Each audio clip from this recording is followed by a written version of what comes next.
ਰਾਣਾ ਰਾਜਪੂਤਾਂ ਦੇ ਵਿੱਚ ਅੱਜ ਤੋਂ 10 ਦਿਨ ਪਹਿਲਾਂ ਜਿਹੜੀ ਕਿ ਮਸਜਿਦ ਸ਼ਹੀਦ ਕਰ ਦਿੱਤੀ ਗਈ ਸੀ ਉਹਦੀ ਨਵੀਂ ਉਸਾਰੀ ਦੇ ਲਈ ਅੱਜ ਇਕੱਠੇ ਹੋਏ ਆ। ਅੱਜ ਦਾ ਦਿਨ ਜਿਹੜਾ ਹੈ ਉਹ ਅਸਲ ਦੇ ਵਿੱਚ ਅਸੀਂ ਤੈਅ ਕੀਤਾ ਸੀ ਕਿ ਸਾਡੇ ਪੰਜਾਬ ਵਕਫ ਬੋਰਡ ਦੇ ਚੇਅਰਮੈਨ ਜਨਾਬ ਜੁਨੈਦ ਰਜ਼ਾ ਖਾਨ ਸਾਹਿਬ ਜਿਹੜੇ ਨੇ ਉਹ ਸਾਡੇ ਨਾਲ ਇਸ ਪ੍ਰੋਗਰਾਮ 'ਚ ਸ਼ਰੀਕ ਹੋਣਗੇ ਤੇ ਅੱਜ ਦੀ ਮਸਜਿਦ ਦਾ ਸੰਗਾ ਬੁਨਿਆਦ ਰੱਖਣ 'ਚ ਆਪਣੀ ਸਾਂਝ ਪਾਣਗੇ। ਲੇਕਿਨ ਸਵੇਰ ਤਕਰੀਬਨ 8:30 ਵਜੇ ਉਹਨਾਂ ਦਾ ਮੈਨੂੰ ਫੋਨ ਆਇਆ ਕਿ ਉਹਨਾਂ ਦੇ ਸਕੇ ਭਤੀਜੇ ਅਬਦੁਲ ਅਹਿਦ ਖਾਨ ਦਾ ਇੰਤਕਾਲ ਹੋ ਗਿਆ, ਜਿਹਦੀ ਵਜ੍ਹਾ ਨਾਲ ਉਹ ਆ ਨਹੀਂ ਸਕੇ, ਉਹਦੇ ਜਨਾਜ਼ੇ ਸ਼ਰੀਕ ਹੋਣ ਦੇ ਲਈ ਸਫ਼ਰ ਦੇ ਵਿੱਚ ਨੇ। ਤੇ ਮੈਂ ਉਹਨਾਂ ਵੱਲੋਂ ਉਹਨਾਂ ਨੇ ਮੈਨੂੰ ਫੋਨ ਤੇ ਕਿਹਾ ਕਿ ਮੈਂ ਉਹਨਾਂ ਦੀ ਹਾਜ਼ਰੀ ਲਗਵਾ ਦਾਂ ਤੇ ਦਰਖਾਸਤ ਹੈ ਕਿ ਉਹਨਾਂ ਦੇ ਭਤੀਜੇ ਲਈ ਸਭ ਲੋਕ ਦੁਆ ਕਰਨ ਕਿ ਅੱਲਾਹ ਤਾਲਾ ਉਹਨਾਂ ਦੀ ਮਗਫਰਤ ਫਰਮਾਏ ਤੇ ਉਹਦੇ ਦਰਜਾਤ ਬੁਲੰਦ ਫਰਮਾਏ। ਗੁਜ਼ਿਸ਼ਤਾ 10 ਦਿਨ ਦੇ ਵਿੱਚ ਹੀ ਇਸ ਮਸਜਿਦ ਦੀ ਸ਼ਹਾਦਤ ਦੀ ਜਦੋਂ ਖਬਰ ਸਾਡੇ ਤੱਕ ਪਹੁੰਚੀ, ਕੁਝ ਗੱਲਾਂ ਢਿੱਲੂ ਸਾਹਿਬ ਨੇ ਤੁਹਾਨੂੰ ਦੱਸੀਆਂ, ਅਬਦੁਲ ਸੱਤਾਰ ਸਾਹਿਬ ਦੇ ਨਾਲ ਚਚਾ ਮੁਹਤਰਮ ਨਾਲ ਮੇਰਾ ਰਾਬਤਾ ਹੋਇਆ ਤੇ ਉਸ ਤੋਂ ਬਾਅਦ ਫਿਰ ਉਸ ਦਿਨ ਅਸੀਂ ਇੱਥੇ ਮੌਕਾ ਦੇਖਣ ਲਈ ਪਹੁੰਚੇਗੀ। ਸਰਪੰਚ ਸਾਹਿਬ ਹਰਪਾਲ ਸਿੰਘ ਜੀ ਨਾਲ ਮੌਜੂਦ ਸਨ। ਮੈਂ ਸਮਝਦਾ ਹਾਂ ਕਿ ਸ਼ਰਾਰਤੀ ਅੰਸਰਾਂ ਤੋਂ ਬਾਅਦ ਪਿੰਡ ਦੇ ਲੋਕਾਂ ਨੇ ਪੰਜਾਬ ਦੀ ਰਵਾਇਤਾਂ ਦੇ ਮੁਤਾਬਿਕ ਜਿਸ ਮੁਹੱਬਤ ਦਾ ਔਰ ਪਿਆਰ ਦਾ ਇਜ਼ਹਾਰ ਕੀਤਾ ਹੈ ਉਹ ਪੰਜਾਬ ਦੀ ਰੂਹ ਹੈ। ਮਸਜਿਦ ਕਿਉਂ ਬਣਾਉਂਦੇ ਆ ਤੇ ਮਸਜਿਦ ਦਾ ਮਕਸਦ ਕੀ ਹੈ, ਇਹ ਹਰੇਕ ਬੰਦੇ ਨੂੰ ਥੋੜ੍ਹਾ ਜਿਹਾ ਪਤਾ ਹੋਣਾ ਜ਼ਰੂਰੀ ਹੈ ਕਿ ਮਸਜਿਦ ਕਿਉਂ ਬਣਾਉਂਦੇ ਆ। ਇਸਲਾਮ ਧਰਮ ਜਿਹਦੀ ਬੁਨਿਆਦ ਹਜ਼ਰਤ ਮੁਹੰਮਦ ਸਾਹਿਬ ਸੱਲੱਲਾਹੁ ਅਲੈहि ਵਸੱਲਮ ਜਿਹੜੇ ਕਿ ਸਾਡੇ ਆਖਰੀ ਗੁਰੂ ਨੇ, ਉਹਨਾਂ ਨੇ ਜਦ ਇਸਲਾਮ ਦੀ ਬੁਨਿਆਦ ਰੱਖੀ, ਜਿਹੜਾ ਕਿ ਅੱਜ ਪੂਰੀ ਦੁਨੀਆ ਦੇ ਹਰ ਮੁਲਕ 'ਚ ਤੁਸੀਂ ਕਿਤੇ ਬਾਹਰ ਵੀ ਜਾਓਗੇ ਤੇ ਤੁਹਾਨੂੰ ਹਰ ਮੁਲਕ 'ਚ ਕੋਈ ਇੱਕੋ ਜਿਹੀ ਚੀਜ਼ ਮਿਲੇ ਨਾ ਮਿਲੇ, ਬਸ ਇੱਕੋ ਚੀਜ਼ ਅੱਛੀ ਹੈ, ਇੱਕੋ ਜਿਹੀ ਮਿਲੇਗੀ, ਉਹ ਹੋਏਗੇ ਮੁਸਲਮਾਨ। ਭਾਵੇਂ ਉਹ ਜਿੱਦਾਂ ਪੰਜਾਬ 'ਚ ਮੈਂ ਪੰਜਾਬੀ ਬੋਲਦਾ, ਫਰਾਂਸ ਵਾਲੇ ਫਰਾਂਸੀਸੀ ਬੋਲਣਗੇ, ਜਰਮਨ ਵਾਲੇ ਜਰਮਨ ਬੋਲਣਗੇ। ਮੁਹੰਮਦ ਰਸੂਲullah ਨੇ ਜਿਹੜਾ ਧਰਮ ਸ਼ੁਰੂ ਕੀਤਾ, ਇਹਨੂੰ ਕਿਸੇ ਇੱਕ ਬਰਾਦਰੀ ਜ਼ਾਤ ਦੇ ਲਈ ਨਹੀਂ ਸ਼ੁਰੂ ਕੀਤਾ, ਫਰਮਾਇਆ ਮੈਂ ਇਹਨੂੰ ਇਨਸਾਨੀਅਤ ਦੇ ਲਈ ਬਣਾਇਆ ਔਰ ਇਨਸਾਨਾਂ ਨੂੰ ਇੱਕੋ ਹੀ ਸਬਕ ਸਿਖਾਇਆ ਕਿ ਹਜ਼ਰਤ ਮੁਹੰਮਦ ਸਾਹਿਬ ਸੱਲੱਲਾਹੁ ਅਲੈहि ਵਸੱਲਮ ਤੋਂ ਪਹਿਲਾਂ ਲੋਕ ਕਹਿੰਦੇ ਸੀ ਖੁਦਾ ਇੱਕ ਹੈ, ਲੇਕਿਨ ਇੱਕ ਕਹਿਣ ਤੋਂ ਬਾਅਦ ਥਾਂ ਥਾਂ ਮੱਥੇ ਟੇਕਦੇ ਸੀ। ਮੁਹੰਮਦ ਰਸੂਲullah ਨੇ ਕਿਹਾ ਜਿਹੜਾ ਇੱਕ ਕਵੇ ਤੇ ਫਿਰ ਇੱਕ ਨੂੰ ਹੀ ਮੰਨੇ, ਉਹੀ ਖੁਦਾ ਇੱਕ ਹੈ। ਤੇ ਜਿਹੜਾ ਬੰਦਾ ਇੱਕ ਕਹੇ ਵੀ ਜ਼ੁਬਾਨ ਤੋਂ, ਫਿਰ ਇੱਕ ਦੇ ਅੱਗੇ ਸਜਦਾ ਨਾ ਕਰੇ ਔਰ ਹਰੇਕ ਦੇ ਨਾਲ ਉਮੀਦ ਵਾਬਸਤਾ ਰੱਖੇ। ਇਹ ਦਰਸ ਜਦੋਂ ਦਿੱਤਾ ਤੇ ਲੋਕਾਂ ਨੇ ਪੁੱਛਿਆ ਕਿ ਯਾ ਰਸੂਲullah ਹੁਣ ਕੀ ਕਰਨਾ ਚਾਹੀਦਾ। ਫਰਮਾਇਆ ਕਿ ਹੁਣ ਇਸਲਾਮ ਇਹ ਚਾਹੁੰਦਾ ਕਿ ਅਸੀਂ ਦੁਨੀਆ ਦੇ ਸਮੁੱਚੇ ਇਨਸਾਨਾਂ ਨੂੰ ਬਰਾਬਰੀ ਦਾ ਦਰਜਾ ਦਈਏ। ਸਾਡੇ ਮਜ਼ਹਬ ਦੇ ਵਿੱਚ ਇਹ ਰਿਵਾਇਤ ਹੈ ਮੁਸਲਮਾਨਾਂ ਦੇ ਵਿੱਚ ਕਿ ਅਗਰ ਕੋਈ ਮੁਸਲਮਾਨ ਇਹ ਸਮਝਦਾ ਹੈ ਕਿ ਉਹ ਆਪਣੇ ਹਿੰਦੂ ਭਰਾ ਦਾ, ਸਿੱਖ ਭਰਾ ਦਾ, ਦਲਿਤ ਭਰਾ ਦਾ, ਈਸਾਈ ਭਰਾ ਦਾ ਜੂਠਾ ਪਾਣੀ ਨਹੀਂ ਪੀ ਸਕਦਾ, ਉसी ਬਰਤਨ 'ਚ ਨਹੀਂ ਖਾ ਸਕਦਾ, ਫਿਰ ਉਹ ਮੁਸਲਮਾਨ ਨਹੀਂ ਹੋਇਆ। ਅਜੇ ਉਹ ਕਹਿਣ ਨੂੰ ਖਾਨ ਸਾਹਿਬ ਹੈ, ਹਜੇ ਉਹ ਮੁਸਲਮਾਨ ਨਹੀਂ ਹੋਇਆ। ਮੁਸਲਮਾਨ ਉਹੀ ਹੈ ਜਿਹੜਾ ਕਿ ਪੂਰੀ ਦੁਨੀਆ ਦੇ ਇਨਸਾਨਾਂ ਨੂੰ ਬਰਾਬਰੀ ਦਾ ਦਰਜਾ ਦਿੰਦਾ। ਮਸਜਿਦ ਕਿਉਂ ਬਣਾ ਰਹੇ? 5 ਨਮਾਜ਼ਾਂ ਇਸਲਾਮ ਨੇ ਕਿਹਾ ਹੈ ਕਿ ਖਾਸ। ਹੁਣ 5 ਨਮਾਜ਼ਾਂ 'ਚ ਜੇ ਅਸੀਂ ਪੁੱਛਦੇ ਹਾਂ, ਕਿਤਾਬਾਂ ਖੋਲ੍ਹਦੇ ਹਾਂ ਵੀ ਇਹਨਾਂ 'ਚ ਬਹੁਤ ਖਾਸ ਕਿਹੜੀ ਹੈ, ਤੇ ਪਤਾ ਲੱਗਦਾ ਵੀ ਇਹਨਾਂ 5 'ਚ ਕੋਈ ਐਸੀ ਨਹੀਂ ਜਿਹੜੀ ਬਹੁਤ ਖਾਸ। ਫਿਰ ਬਹੁਤ ਖਾਸ ਕਿਹੜੀ ਹੈ? ਉਹ ਕਿਤਾਬ 'ਚ ਲਿਖਿਆ ਹੈ, ਹਜ਼ਰਤ ਮੁਹੰਮਦ ਸਾਹਿਬ ਨੇ ਕਿਹਾ ਵੀ ਬਹੁਤ ਖਾਸ ਜਿਹੜੀ ਨਮਾਜ਼ ਹੈ ਉਹ ਰਾਤ ਨੂੰ 2-2:30 ਵਜੇ ਬੰਦਾ ਜਦੋਂ ਘਰ 'ਚ ਇਕੱਲਾ ਹੁੰਦਾ, ਚੁੱਪ ਕਰਕੇ ਉੱਠਦਾ, ਮੂੰਹ ਹੱਥ ਧੋ ਕੇ ਮੁਸੱਲਾ ਵਿਛਾ ਕੇ ਜਦੋਂ ਰੱਬ ਦੇ ਅੱਗੇ ਸਜਦਾ ਕਰਦਾ, ਉਹ ਵਾਲੀ ਖਾਸ ਹੈ, 5 ਖਾਸ ਨਹੀਂ। ਫਿਰ ਪੁੱਛਿਆ ਵੀ ਜਦ ਉਹੀ ਖਾਸ ਹੈ ਫਿਰ ਇਹ 5 ਦੇ ਲਈ ਮਸਜਿਦ ਕਿਉਂ ਬਣਾ ਰਹੇ ਹੋ? ਤੇ ਮੁਹੰਮਦ ਰਸੂਲullah ਨੇ ਸਾਨੂੰ ਸਬਕ ਦਿੱਤਾ ਵੀ ਇਹ ਮਸਜਿਦ ਤਾਂ ਬਣਾ ਰਹੇ ਹੈ ਕਿ ਵੀ ਤੁਸੀਂ 5 ਵੇਲੇ ਮਸਜਿਦ 'ਚ ਇਕੱਠੇ ਹੋ ਕੇ ਨਮਾਜ਼ ਪੜ੍ਹੋ। ਅੱਲਾਹ ਦੇ ਰਸੂਲ ਨੇ ਫਰਮਾਇਆ ਮੋਢੇ ਨਾਲ ਮੋਢਾ ਜੋੜ ਕੇ ਨਮਾਜ਼ ਪੜ੍ਹੋ। ਪੁੱਛਿਆ ਯਾ ਰਸੂਲullah ਮੋਢੇ ਨਾਲ ਮੋਢਾ ਜੋੜ ਲਈਏ? ਫਰਮਾਇਆ ਕਸਲੈਣ ਨਾ ਆਵੇ, ਤੁਹਾਡੇ ਦਿਲ ਆਪਸ 'ਚ ਮਿਲ ਜਾਣ। 5 ਵੇਲੇ ਨਮਾਜ਼ ਇਸ ਲਈ ਪੜ੍ਹਾ ਰਹੇ हैं क्योंकि ਮੁਹੰਮਦ ਰਸੂਲullah ਨੇ ਕਿਹਾ ਵੀ ਨਮਾਜ਼ ਦਾ ਮਤਲਬ ਇਬਾਦਤ ਨਹੀਂ ਹੈ, ਨਮਾਜ਼ ਦਾ ਮਤਲਬ ਬੁਰਾਈਆਂ ਤੋਂ ਇਨਸਾਨ ਨੂੰ ਰੋਕਣਾ ਹੈ। ਹੁਣ ਜੇ ਕੋਈ ਬੰਦਾ ਪੁੱਛਦਾ ਮੇਰੀ ਨਮਾਜ਼ ਹੋਈ ਨਹੀਂ ਹੋਈ, ਅਗਰ ਕੋਈ ਬੰਦਾ ਨਮਾਜ਼ ਪੜ੍ਹ ਕੇ ਵੀ ਝੂਠ ਬੋਲ ਰਿਹਾ ਇਹਦਾ ਮਤਲਬ ਨਮਾਜ਼ ਤਾਂ ਹੋਈ ਨਹੀਂ। ਮੌਲਵੀ ਨੂੰ ਪੁੱਛਣ ਦੀ ਕੀ ਲੋੜ ਹੈ? ਇੱਦਾਂ ਹੀ ਪਤਾ ਲੱਗ ਗਿਆ, ਇੱਦਾਂ ਹੀ ਪਤਾ ਲੱਗ ਗਿਆ। ਜੇ ਨਮਾਜ਼ ਪੜ੍ਹਨ ਤੋਂ ਬਾਅਦ ਵੀ ਠੱਗੀ ਮਾਰਦਾ ਪਿਆ ਹੈ, ਨਮਾਜ਼ ਪੜ੍ਹਨ ਤੋਂ ਬਾਅਦ ਵੀ ਕਿਸੇ ਮਾਂ ਭੈਣ ਵੱਲ ਗਲਤ ਨਿਗਾਹ ਨਾਲ ਦੇਖਦਾ ਹੈ, ਫਿਰ ਤਾਂ ਨਮਾਜ਼ ਹੋਈ ਨਹੀਂ। ਇਸਲਾਮ ਨੇ ਤਾਂ ਸਾਫ ਸੁਥਰਾ ਨਿਜ਼ਾਮ, ਇਸਲਾਮ ਨੇ ਇਬਾਦਤ ਨੂੰ ਸਮਾਜ ਦੇ ਨਾਲ ਜੋੜਿਆ। ਪੂਰੀ ਦੁਨੀਆ ਦੇ ਵਿੱਚ ਇਸਲਾਮ ਇੱਕ ਐਸਾ ਮਜ਼ਹਬ ਹੈ ਜਿਹਨੇ ਆਪਣਾ ਨਾਮ ਦੀਨ ਰੱਖਿਆ। ਦੀਨ ਦਾ ਮਤਲਬ ਇੱਕ ਅਸੂਲ ਜ਼ਿੰਦਗੀ ਗੁਜ਼ਾਰਨ ਦਾ। इस्लाम कहता कि नमाज तुहानूं तां पढ़ाने पे सुबह नूं कि तुसीं अज सवेरे वादा कर लो अल्लाह ताला नाल कि या अल्लाह हुण मैं शाम तक कोई पुट्ठा काम नहीं करदा, दोपहर नूं फिर तुहानूं दोबारा याद दिला रहे कि मैं कोई गलत काम नहीं करना, सवेरे वादा कीता सी। शामी असर की नमाज तां पढ़ाने कि जदों व्यापार पूरी उरूज ते हुंदा, पूरे जोर शोर नाल मंडी चलदी है जदों, फिर अल्लाह ताला फरमांदे भी हुण मेरी मुहब्बत च मंडी छड्ड के आना कि नहीं आंदा। ताइयों मगरिब की नमाज पढ़ाने पे हैं कि भी तेनों याद आ जाए भी सवेर वाला वादा, रात नूं पंजवीं नमाज भी इसी काम दे लई कि भी अज दा दिन सबर ते शुक्र दे नाल लंघ गया। ये नमाज़ां 5 तां शुरू कीतियां कि असी इकट्ठे होकर नमाज पढ़ीए। जिस मैं नमाज पढ़दा इस मस्जिद 5 वेले, ये सारे भी इत्थे ही पढ़ते हैं। जे मैं सवेर की नमाज नहीं आया तो दोपहर की नहीं आया, शाम नूं नहीं आया तो शामी लिबड़ा साहब मैनू घर आके पुछण दा भी उस्मान कित्थे अज। इस्लाम ने कहा मस्जिद का मतलब एक समाज नूं मजबूत करना आपस दे विच। नमाज का मतलब ये नहीं है कि असी सजदा करना है, नमाज का मतलब अपने आप नूं बुराइयां तो रोकना। हुण जे एक नमाजी गैब है, बाकियां नूं फिक्र होगी, शामी उहदे घर जाणगे, जो मुसीबत होया उहदी खबरगिरी करनगे, जो उहदे कोल पल्ले कुछ नहीं होया उहनूं पैसे देणगे, बीमार होया दवा बूटी करनगे। यानी एक ऐसा समाजिक रिश्ता जिहड़ा कि तुहानूं एक दूसरे दे नाल खबरगिरी करे। मुहम्मद रसूलुल्लाह ने कहा भी मस्जिद तां बनाने पे हैं कि मस्जिद के दरवाजे ते कोई ज़रूरतमंद आ गया, ज़रूरतमंद ने आके कहा जी मैं खाना खाना है, फरमाया मस्जिद इसी लिए है ना कि उन्हें भुखा ना जावे। उन्हें कहा जी मैनू कपड़े चाहिए, मेरी बेटी की शादी है, मैनू मदद चाहिए है। मुहम्मद रसूलुल्लाह ने कहा भी इसीलिए है कि कुरान पाक ने अल्लाह के नबी ने जिहड़ियां गल्लां साडी तरबियत लई फरमाइयां, उहदा मकसद यही है कि असी दूसरे इंसान की कदर करिए। हुण नमाज जिहड़ा बंदा पढ़दा है, जो कोई 5 वेले नमाज पढ़दा है, हुण साडे धर्म 'च एक मसला है, तुहानूं मैं आम जिहा समझा दिंदा। साडे धर्म 'च भी जेदा पजामा गिट्टियां तो ज़्यादा नीवें है, नमाज नहीं हुंदी उहदी, इहनूं उत्ते जाके रखना। तो हज़रत मुहम्मद रसूलुल्लाह दे जिहड़े करीबी दोस्त सी, सब तो पहले मुसलमान, जिहड़े दुनिया का सब तो बड़ा मुसलमान जिन्हों असीं कहने, उन्हां दा नाम है अबू बकर। हज़रत अबू बकर रज़ियल्लाहु तआला जिद्दण पता लग्या नहीं भी लाचा जिहदा नीवा हो गया उहदी नमाज नहीं होनी, वो जहन्नम च जाना, घबरा गए, मुहम्मद रसूलुल्लाह कोल पहुँचे। हुण कई लोग बार बार लाचा उच्चा करदे खिसक जांदा है। फरमाया या रसूलुल्लाह मैं तो बार बार उच्चा करदा खिसक जांदा है, तो आपां भी जहन्नम च बहुत दुख दी पता लग्या, खबर तो पढ़ के मैं परेशान है।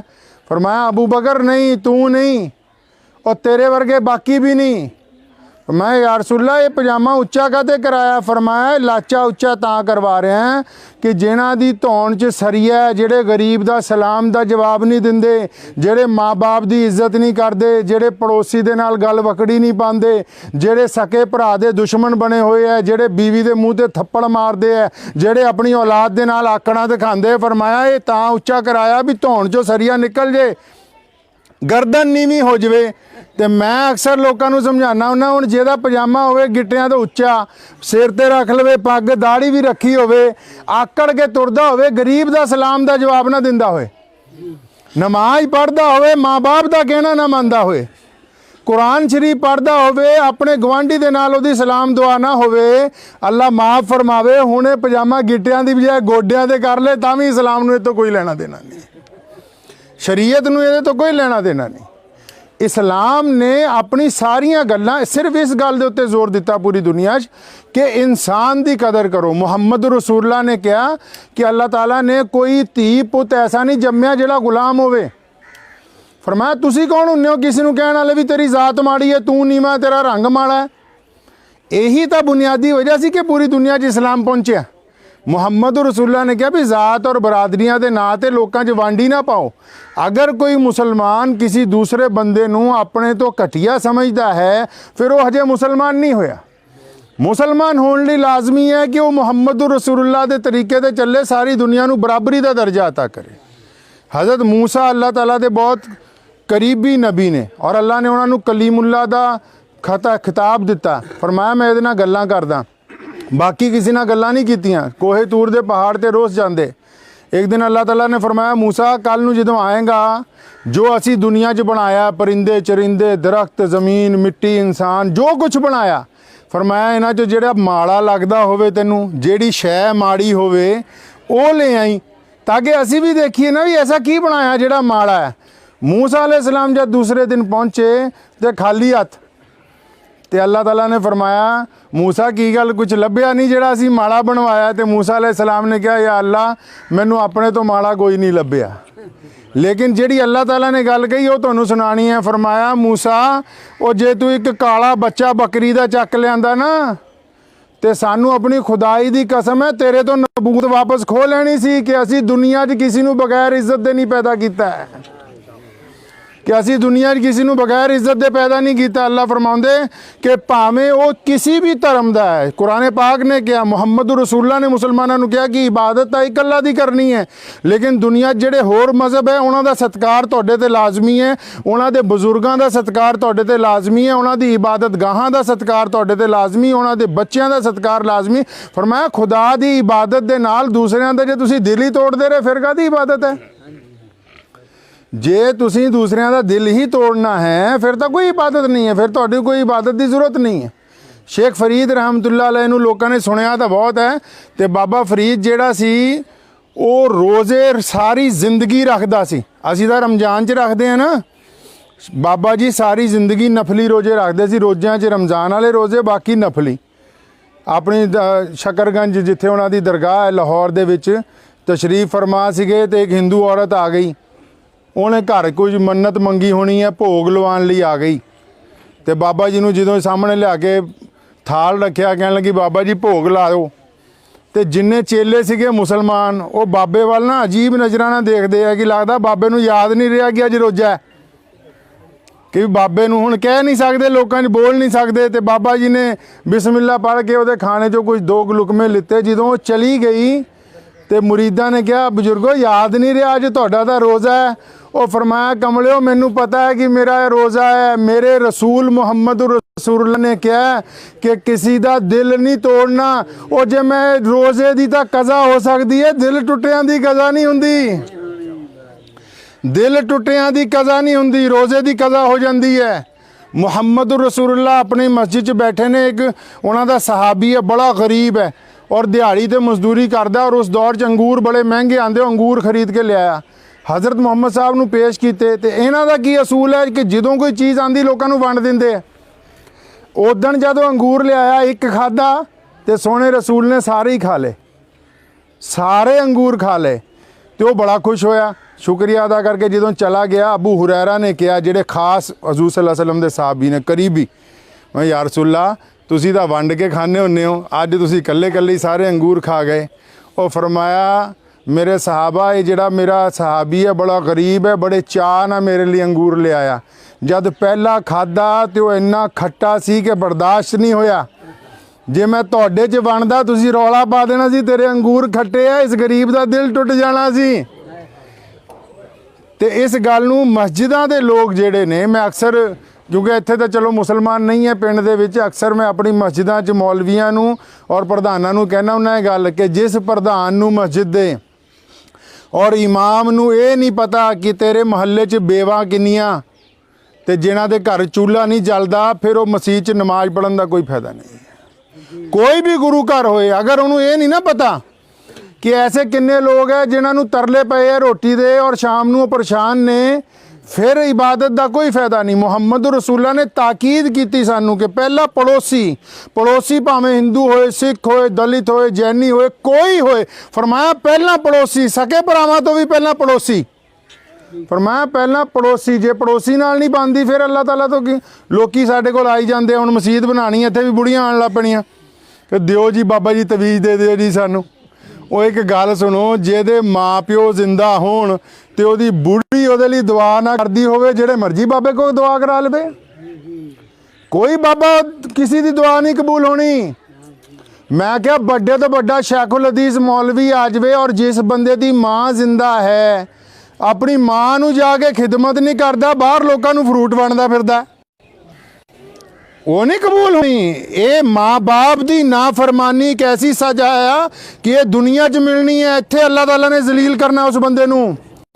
जे माँ की बदतमीजी की और जिन्हें अपने बाप दे नाल गुंडागर्दी की, अल्लाह फरमांदे बाकी गुनाह की सज़ा मरण तो बाद, ते जिन्हें माँ बाप दे नाल अनगैली की ओदी इत्थे दुनिया च दिखाना लोगों को कि देखो इहदियां करतूतां, ते हुण इहदा रगड़ा किदां लगदा। फिर ਇਸ ਲਈ ਮੇਰਾ ਜ਼ਿਆਦਾ ਵਕਤ ਮੈਂ ਤੁਹਾਡਾ ਨਹੀਂ ਲਵਾਂਗਾ। ਮਸਜਿਦ ਬਣਾਉਣ ਦੇ ਮੌਕੇ ਤੇ ਮੇਰਾ ਮਕਸਦ ਤੁਹਾਨੂੰ ਸਮਝਾਉਣ ਦਾ ਇਹ ਹੈ ਕਿ ਮਸਜਿਦ ਦੀ ਜਿਹੜੀ ਤਾਮੀਰ ਹੈ, ਇਸਲਾਮ ਦਾ ਜਿਹੜਾ ਸੁਨੇਹਾ ਹੈ, ਉਹ ਸਿਰਫ ਇਹ ਹੈ ਕਿ ਅਗਰ ਤੁਸੀਂ ਇਨਸਾਨਾਂ 'ਚ ਬਰਾਬਰੀ ਨਹੀਂ ਕਰ ਸਕਦੇ ਤੇ ਫਿਰ ਇਬਾਦਤ ਦਾ ਕੋਈ ਫਾਇਦਾ ਨਹੀਂ।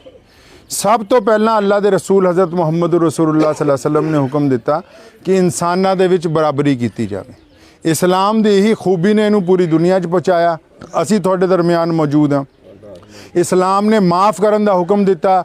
ਮੱਕਾ ਮੁਕਰਮਾ ਦੇ ਦਰਮਿਆਨ ਜਦੋਂ ਬਹੁਤ ਜ਼ੁਲਮ ਹੋਇਆ ਹਜ਼ਰਤ ਮੁਹੰਮਦ ਸਾਹਿਬ ਤੇ 14 ਸਾਲ ਇੰਤਹਾ ਹੋ ਗਈ, ਲੇਕਿਨ ਜਿੱਦਣ ਮੱਕੇ ਵਾਪਸ ਆਏ ਸਭ ਕੁਝ ਮਿਲ ਗਿਆ। ਜਿਹੜਾ ਜਿਹੜਾ ਆਂਦਾ ਰਿਹਾ ਫਰਮਾਇਆ ਮਾफ़ ਕਰਦੇ ਜਾਓ। ਮੌਲਾਨਾ ਸਾਹਿਬ ਨੇ ਇੱਕ ਗੱਲ ਕਹੀ ਕਿ ਜਿਨ੍ਹਾਂ ਨੇ ਮਸਜਿਦ ਢਾਈ, ਇਸਲਾਮ ਨੇ ਬਦਲਾ ਲੈਣ ਦਾ ਹੁਕਮ ਨਹੀਂ ਫਰਮਾਇਆ। ਇੱਥੇ ਲਿਬੜਾ ਸਾਹਿਬ ਬੈਠੇ ਨੇ, ਅਸੀਂ ਉਦਣ ਹੀ ਇਹਨਾਂ ਨੂੰ ਇਖਤਿਆਰ ਦੇ ਕੇ ਗਏ, ਸਰਪੰਚ ਸਾਹਿਬ ਵੀ ਬੈਠੇ ਨੇ, ਤੇ ਇਸਲਾਮ ਨੇ ਬਦਲਾ ਲੈਣ ਦਾ ਹੁਕਮ ਨਹੀਂ ਫਰਮਾਇਆ। ਇਸਲਾਮ ਨੇ ਕਿਹਾ ਕਿ ਅਸੀਂ ਬਦਲੇ ਲੈਣ ਲਈ ਨਹੀਂ ਆਏ, ਮਾफ़ ਕਰਨ ਦੇ ਲਈ ਆਏ। ਤੇ ਬੜਾ ਬੰਦਾ ਵੀ ਉਹੀ ਹੁੰਦਾ ਜਿਹੜਾ ਦੂਸਰੇ ਨੂੰ ਮਾफ़ ਕਰਦਾ ਰਹੇ। ਇਸ ਪਿੰਡ ਦੇ ਵਿੱਚ ਦੁਬਾਰਾ ਮਸਜਿਦ ਬਣਦੀ ਪਈ ਹੈ। ਅਸੀਂ ਇਸ ਆਸ ਦੇ ਨਾਲ ਕਿ ਇਹਦੀ ਬਰਕਤ ਜਿਹੜੀ ਹੈ ਪੂਰੇ ਪਿੰਡ ਤੇ ਨਾਜ਼ਿਲ ਹੋਏਗੀ। तमाम लोग ਜਿਹੜੇ ਨੇ ਇਹ ਤੋਂ ਫਾਇਦਾ ਚੱਕਣਗੇ, ਬਿਮਾਰੀਆਂ ਤੋਂ ਅੱਲਾਹ ਤਾਲਾ ਇਹਨਾਂ ਨੂੰ ਮਹਿਫੂਜ਼ ਰੱਖੇ, ਆਪਸ 'ਚ ਪਿਆਰ ਮੁਹੱਬਤ ਵਧਾਵੇ। ਤੁਹਾਡੇ ਨਾਲ ਜਿਹੜਾ ਮੁਸਲਮਾਨਾਂ ਦਾ ਰਿਸ਼ਤਾ ਹੈ ਉਹ ਦਸਮ ਪਿਤਾ ਤੋਂ ਪਹਿਲਾਂ ਧੰਨ ਧੰਨ ਗੁਰੂ ਨਾਨਕ ਦੇਵ ਜੀ ਨੇ ਜਿੱਦਣ ਮਰਦਾਨੇ ਨੂੰ ਨਾਲ ਕਿਹਾ ਵੀ ਚੱਲ ਚੱਲੀਏ, ਉਦਣ ਸ਼ੁਰੂ ਹੋ ਗਿਆ। ਤੇ ਦਰਿਆਏ ਖੁਰਮ ਦੇ ਕੰਢੇ ਅਫਗਾਨਿਸਤਾਨ ਤੋਂ ਅੱਗੇ ਇੱਕ ਦਰਿਆ ਹੈ, ਰਸ਼ੀਆ ਤੇ ਅਫਗਾਨਿਸਤਾਨ ਦੇ ਵਿੱਚ ਦਰਿਆਏ ਖੁਰਮ ਦੇ ਕੰਢੇ ਭਾਈ ਮਰਦਾਨੇ ਦੇ ਆਖਰੀ ਸਾਹ ਆਏ ਤੇ ਬਾਬਾ ਨਾਨਕ ਜੀ ਨਾਲ ਮੌਜੂਦ ਸੀ। ਪੁੱਛਿਆ ਮਰਦਾਨਿਆਂ ਮੰਗ ਲਾ, ਕੀ ਮੰਗਦਾ? ਸਾਰੀ ਜ਼ਿੰਦਗੀ ਸਾਡੀ ਸੇਵਾ ਕੀਤੀ ਹੈ। ਤੇ ਮਰਦਾਨੇ ਨੇ ਕੀ ਕਿਹਾ ਕਿ ਗੁਰੂ ਸਾਹਿਬ ਇਹ ਅਸੀਸ ਦੇ ਦਿਓ ਵੀ ਮੇਰੀ ਤੇ ਤੁਹਾਡੀ ਨਿਭ ਜਾਏ। ਜ਼ਿੰਦਗੀ ਤਾਂ ਲਾਤੀ ਸਾਰੀ, ਅਖੀਰਲੇ ਵਕਤ ਵੀ ਇਹ ਮੰਗਿਆ ਵੀ ਮੇਰੀ ਤੁਹਾਡੀ ਨਿਭ ਜਾਏ। ਮਰਦਾਨੇ ਦਾ ਮਕਸਦ ਇਹ ਸੀਗਾ ਕਿ ਬਈ ਤੁਹਾਡੇ ਜਿਹੜੇ ਪੈਰੋਕਾਰ ਨੇ ਤੇ ਮੇਰੀ ਜਿਹੜੀ ਕੌਮ ਹੈ ਆਉਣ ਵਾਲੀ ਸਦੀਆਂ ਜਿਨ੍ਹਾਂ ਦੀ ਨਿਭਦੀ ਰਹੇ। ਤੇ ਫਿਰ ਉਦੋਂ ਜੋ ਨਿਭਣੀ ਸ਼ੁਰੂ ਹੋਈ ਤੇ ਫਿਰ ਉਹ ਦਸਮ ਪਿਤਾ ਤੱਕ ਸਾਹਿਬ ਸ਼੍ਰੀ ਗੁਰੂ ਗੋਬਿੰਦ ਸਿੰਘ ਜੀ ਮਹਾਰਾਜ ਤੱਕ। ਦੇਖੋ ਉਸ ਵਕਤ ਮੁਲਕ ਦੇ ਤਖਤ ਤੇ ਮੁਗਲ ਸਰਕਾਰ ਸੀ, ਲੇਕਿਨ ਮੈਦਾਨੇ ਜੰਗ ਦੇ ਵਿੱਚ ਪੀਰ ਬੁੱਧੂ ਸ਼ਾਹ ਰਹਿਮਤੁल्लाह ਅਲੈਹ ਆਪਣੇ ਚੇਲਿਆਂ ਦੇ ਨਾਲ ਗੁਰੂ ਸਾਹਿਬ ਦੇ ਪਿੱਛੇ ਮੌਜੂਦ ਸੀਗਾ, ਤਾਂ ਕਿ ਅਸੀਂ ਮੁਹੰਮਦ ਰਸੂਲullah ਨੇ ਸਾਨੂੰ ਇਹ ਸਬਕ ਦਿੱਤਾ ਕਿ ਹਮੇਸ਼ਾ ਹੱਕ ਔਰ ਇਨਸਾਫ ਦੇ ਲਈ ਜਿਹੜੀ ਹੈ ਜੰਗ ਲੜੀ ਜਾਏਗੀ। ਨਬੀ ਖਾਂ ਗਨੀ ਖਾਂ ਨੇ ਪੀਰ ਸਾਹਿਬ ਜਦੋਂ ਗੁਰੂ ਸਾਹਿਬ ਨੂੰ ਆਪਣੇ ਮੋਢਿਆਂ ਦੇ ਉੱਚ ਦਾ ਪੀਰ ਬਣਾ ਕੇ ਚੱਕਿਆ, ਉਹ ਦੁਨੀਆ ਨੂੰ ਇਹੀ ਸੁਨੇਹਾ ਸੀ ਪੰਜਾਬ ਦਾ। ਇਹ ਜਦੋਂ ਮਸਜਿਦ ਢਹਿਣ ਦੀ ਸਾਨੂੰ ਖਬਰ ਮਿਲੀ ਉਹ ਬਿਲਕੁਲ ਅਜੀਬੋ ਗਰੀਬ ਸੀ। ਅਸੀਂ ਪੰਜਾਬ 'ਚ ਇਹਨਾਂ ਗੱਲਾਂ ਦੀ ਤਵੱਕੋ ਨਹੀਂ ਕਰ ਸਕਦੇ। ਤੇ ਮੈਂ ਸਮਝਦਾ ਕਿ ਇਸ ਗਲਤੀ ਦੀ ਯਾਨੀ ਇਜ਼ਾਲਾ ਵੀ ਕਰ ਰਹੇ ਹਾਂ। ਆਉਣ ਵਾਲਾ ਸਮਾਂ ਜਿਹੜਾ ਇਹ ਤੋਂ ਵੀ ਸੁਖਾਵਾਂ ਹੋਏਗਾ। ਜਿਨ੍ਹਾਂ ਕੋਈ ਗਲਤੀ ਹੋਈ ਮੈਂ ਦੁਆ ਕਰਦਾ ਅੱਲਾਹ ਤਾਲਾ ਉਹਨਾਂ ਨੂੰ ਹਿਦਾਇਤ ਅਤਾ ਫਰਮਾਏ, ਉਹਨਾਂ ਤੇ ਆਪਣੀ ਰਹਿਮਤ ਫਰਮਾਏ। ਔਰ ਇਹਨਾਂ ਹੀ ਅੱਖਰਾਂ ਦੇ ਨਾਲ ਮੈਂ ਬਹੁਤ ਬਹੁਤ ਧੰਨਵਾਦ ਕਰਨਾ ਚਾਹੁੰਦਾ ਸਰਪੰਚ ਸਾਹਿਬ ਦਾ ਔਰ ਸਾਰੇ ਇਸ ਮਸਜਿਦ ਦੇ ਆਸ-ਪਾਸ ਜਿਹੜੇ ਗਵਾਂਢੀ ਨੇ। ਸਾਨੂੰ ਇਸ ਗੱਲ ਦੀ ਖਬਰ ਨਹੀਂ ਸੀ, ਮੈਨੂੰ ਵੀ ਕਿਸੇ ਸਿੱਖ ਭਰਾ ਦਾ ਹੀ ਫੋਨ ਆਇਆ ਤੇ ਉਦੋਂ ਫਿਰ ਅਸੀਂ ਇੱਥੇ ਪਹੁੰਚੇ, ਮੈਂ ਤੇ ਲਿਬੜਾ ਸਾਹਿਬ। ਤੇ ਉਸ ਤੋਂ ਬਾਅਦ ਅੱਜ ਦਾ ਦਿਨ ਜਿਹੜਾ ਦੇਖਣਾ ਨਸੀਬ ਹੋਇਆ। ਬਸ ਇਹਨਾਂ ਹੀ ਅੱਖਰਾਂ ਦੇ ਨਾਲ ਤੁਹਾਡੇ ਤੋਂ ਇਜਾਜ਼ਤ ਚਾਹੁੰਦਾ। ਵਾਖਰੂ ਦਾਨ ਅਲਹਮਦੁਲਿल्लाह ਰੱਬਿਲ ਆਲਮੀਨ।